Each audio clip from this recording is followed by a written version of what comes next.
नमस्कार, आप देख रहे हैं इंडिया वॉइस और मैं हूं आपके साथ श्रुति अंगद। देवभूमि समाचार में आप सभी का स्वागत है।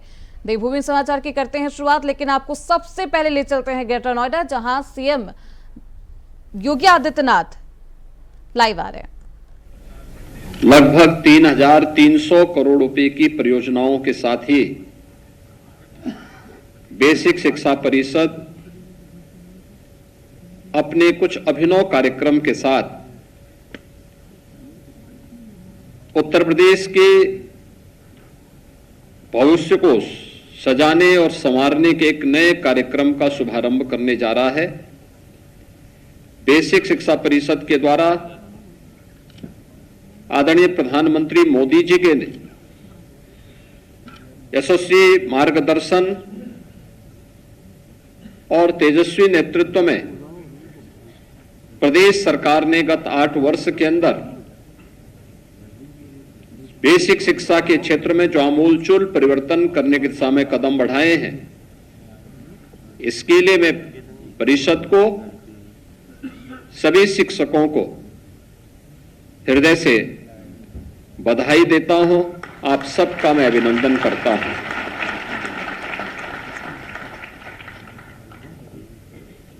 ऑपरेशन कायाकल्प से यात्रा प्रारंभ होती है और आज सीएम कंपोजिट विद्यालय और सीएम अभ्युदय विद्यालय के रूप में शिक्षा के एक नए मॉडल को प्रस्तुत करने के लिए बेसिक शिक्षा परिषद उतावला दिखाई दे रही है। याद करिए वह समय जब विद्यालयों में छात्रों का अभाव था, छात्र छात्राएं नहीं थे, विद्यालय बंद की कगार पर खड़े थे।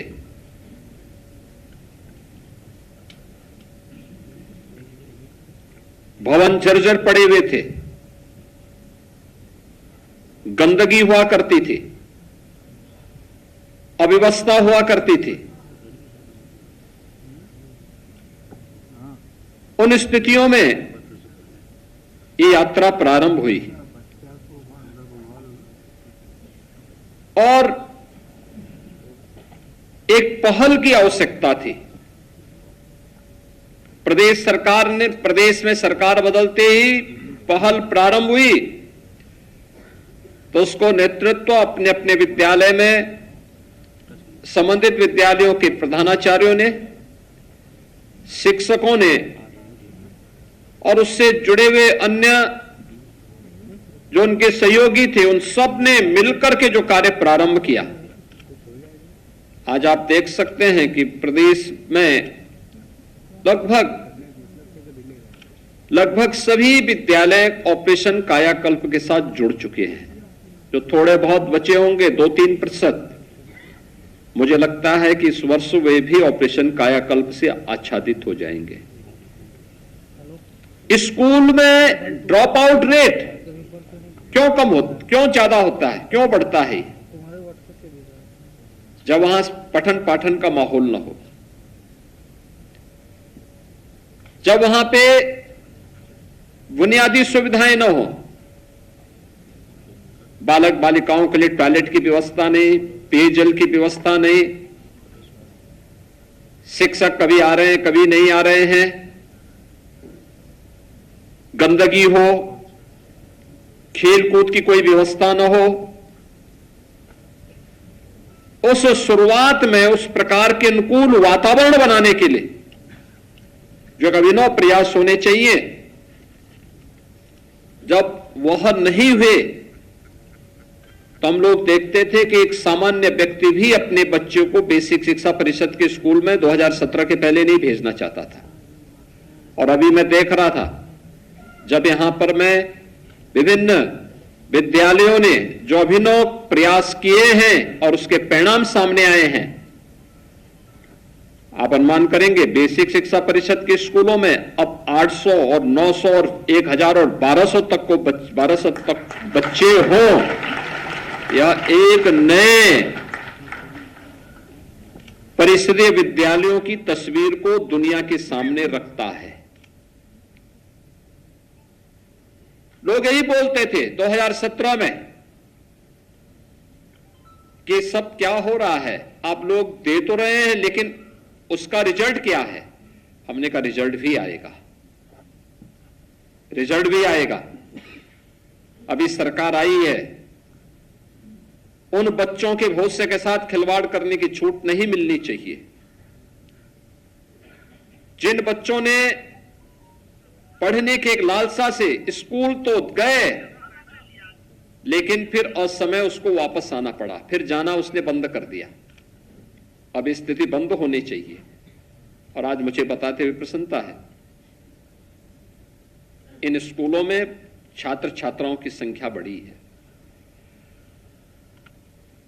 आज हम सब जब इन सभी रिजल्ट, इस सभी परिणाम को हम देखते हैं तो आज मुझे लगता है कि निपुण आकलन में जो रिजल्ट सामने आए हैं, अनुमान करिए 48,000 से अधिक विद्यालय इसमें सफलतापूर्वक अपने परिणाम के प्रति हम सबको आकर्षित कर रहे हो।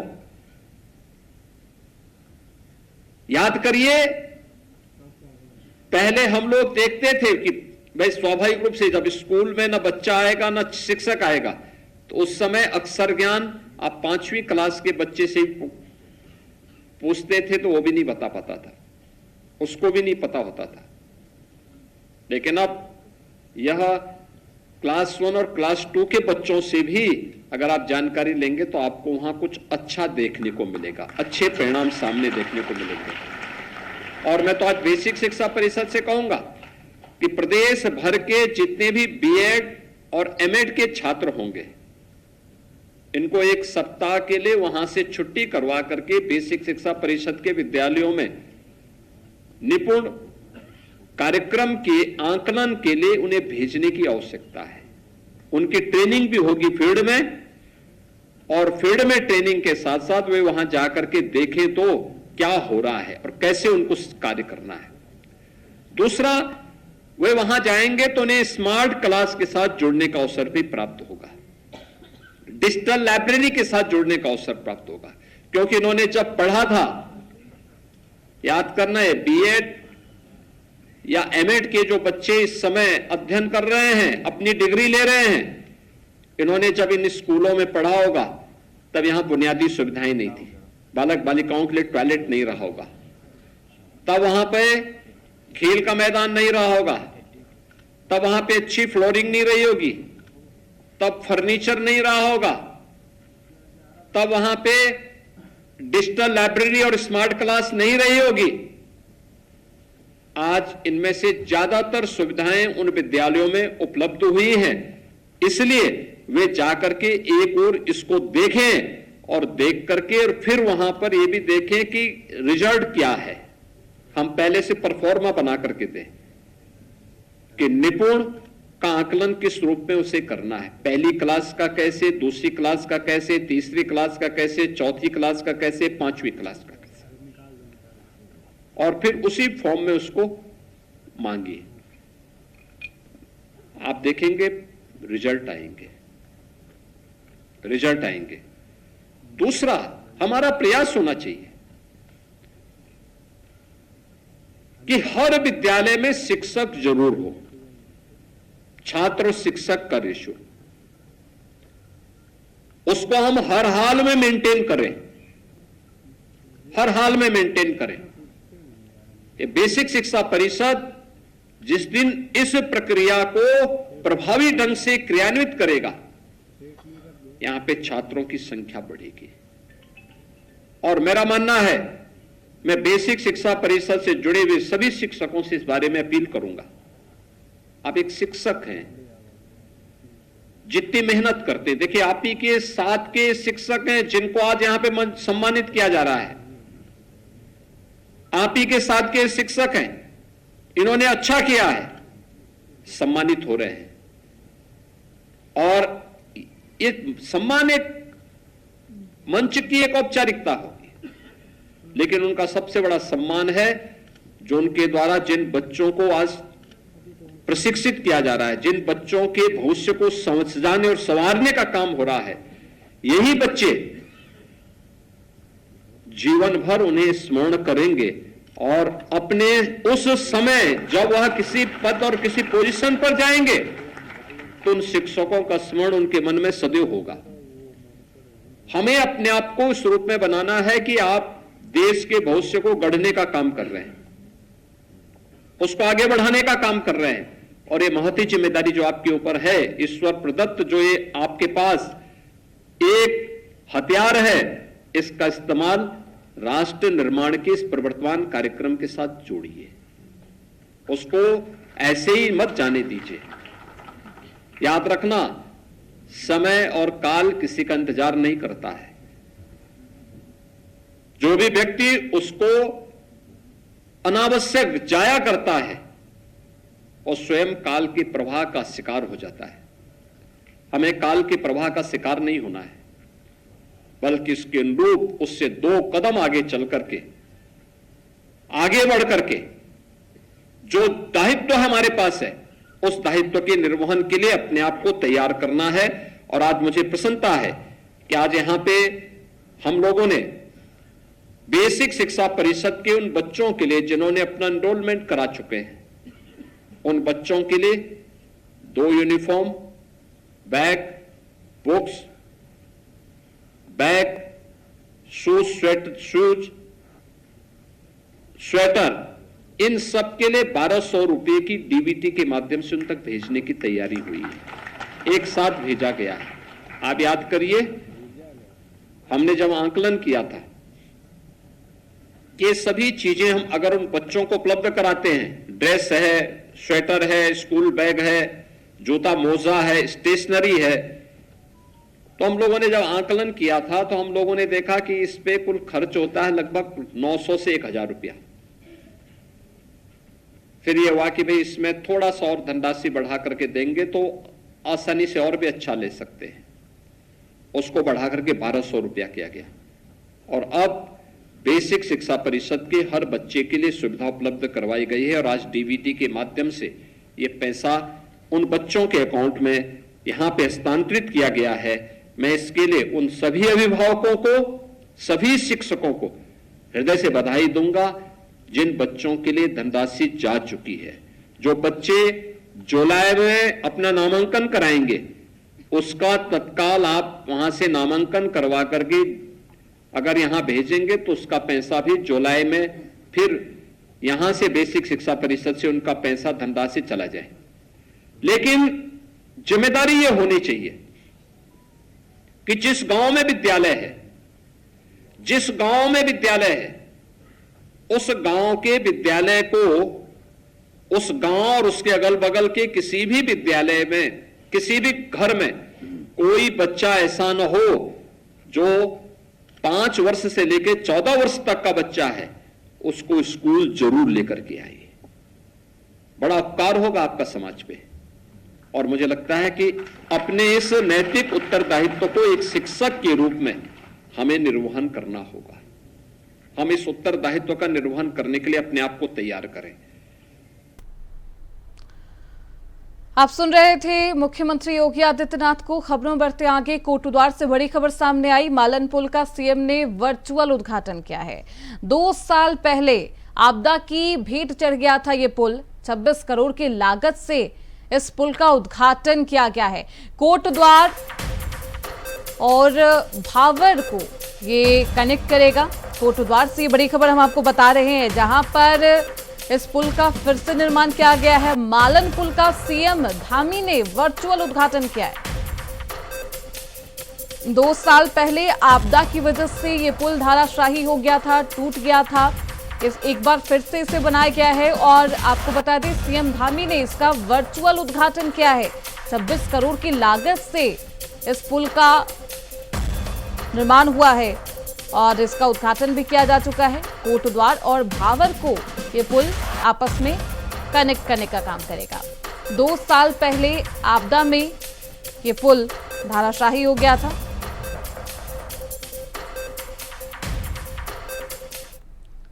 वहीं भारत के पूर्व राष्ट्रपति रामनाथ कोविंद कनखल स्थित हरिहर आश्रम पहुंचे, जहां उन्होंने जूना अखाड़े के आचार्य महामंडलेश्वर स्वामी अवधेशानंद गिरी से मुलाकात की। तो वहीं रामनाथ कोविंद ने कहा कि भारतीय सेना द्वारा किया गया ऑपरेशन सिंदूर भारतीय सेना के शौर्य का प्रतीक है, जिसको भारत ही नहीं पूरा विश्व याद रखेगा। ये हर भारतीय के लिए गौरव की बात है। वहीं एक देश एक चुनाव पर बोलते हुए उन्होंने कहा कि ये देश के लिए बेहद आवश्यक है।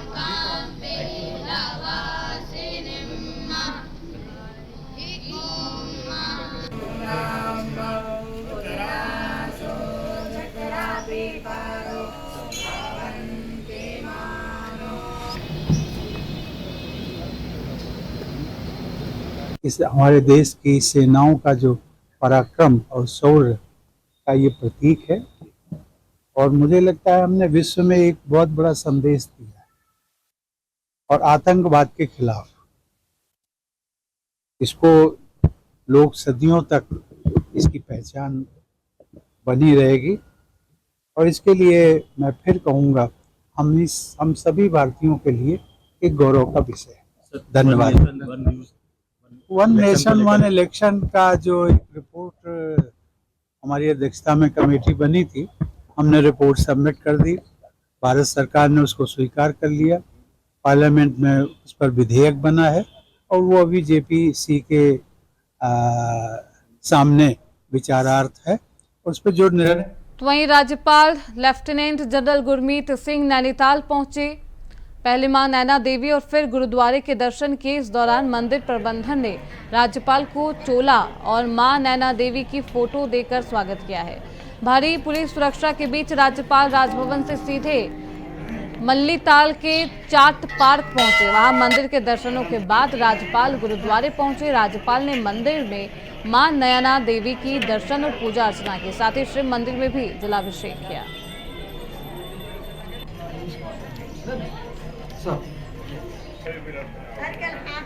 तो मंदिर प्रबंधन ने फोटो देकर राज्यपाल का स्वागत किया है।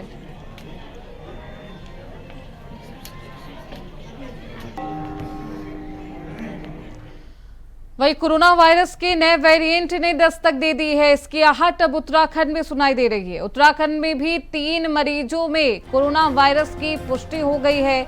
कोरोना को लेकर जिलाधिकारी ने स्वास्थ्य विभाग के साथ बैठक की है। जिले के अस्पतालों में पर्याप्त संख्या में कोविड बेड, ऑक्सीजन सिलेंडर, आवश्यक दवाइयां, वैक्सीन, वेंटिलेटर, जांच किट उपलब्ध कराने के निर्देश दिए गए।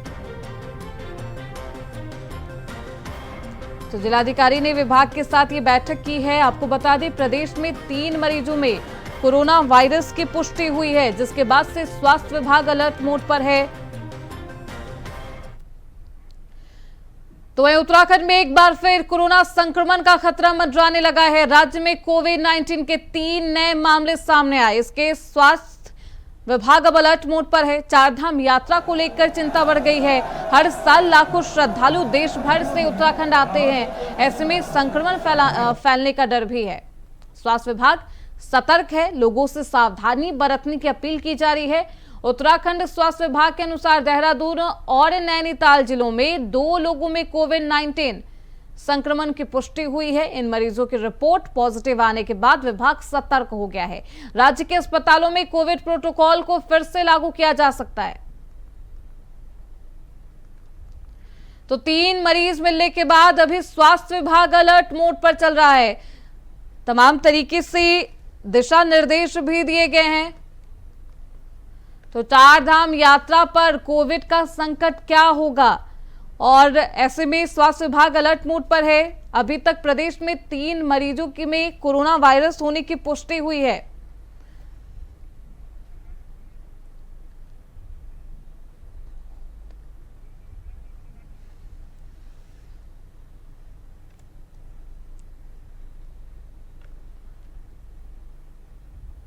अब आपको सीधे ले चलते हैं गुजरात के दाहोद, जहां प्रधानमंत्री मोदी लाइव आ रहे हैं। क्या कुछ कह रहे हैं, सुनवाते हैं।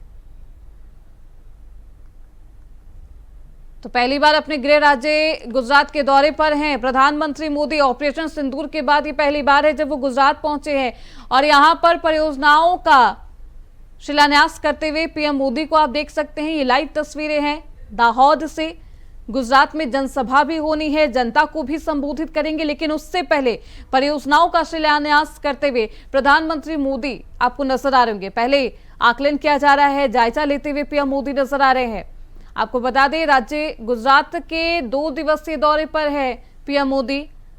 आज राजभवन में ही वो रुकेंगे। दाहोद की ये लाइव तस्वीरें, जहां पर पीएम मोदी निरीक्षण करते हुए नजर आ रहे हैं। 2 दिवसीय के दौरे पर हैं पीएम मोदी। ऑपरेशन सिंदूर के सफल होने के बाद ये पहली बार है जब खुद अपनी ही गृह जनपद में पीएम मोदी पहुंचे हैं, गुजरात पहुंचे हैं। ऐसे में गुजरात वासियों के लिए ये दौरा सौगात भरा है।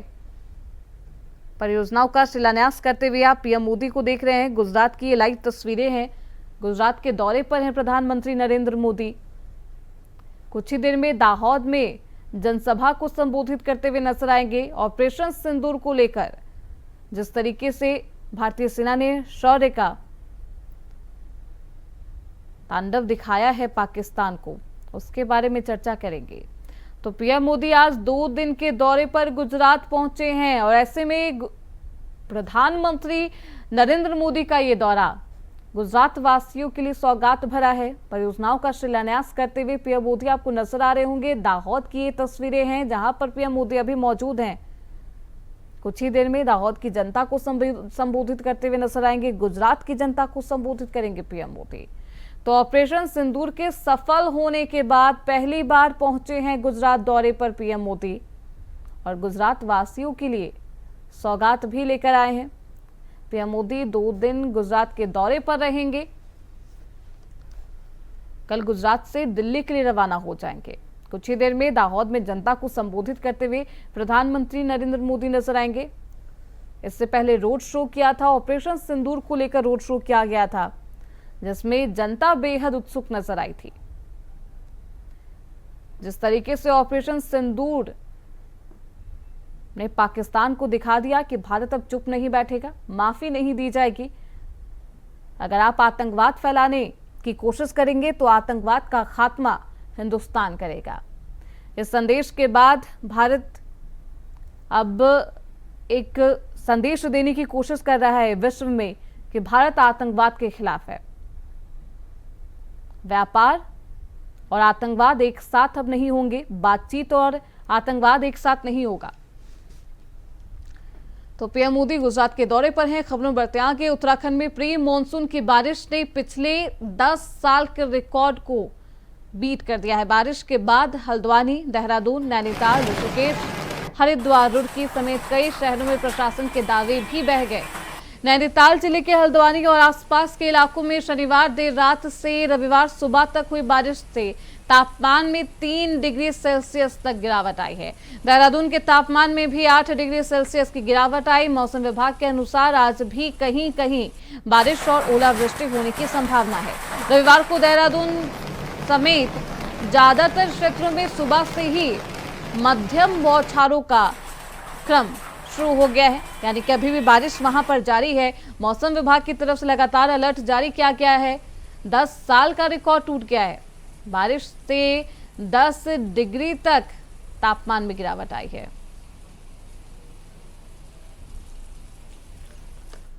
तो फिलहाल इसी के साथ देवभूमि समाचार में बस इतना ही। देखते रहिए इंडिया वॉइस।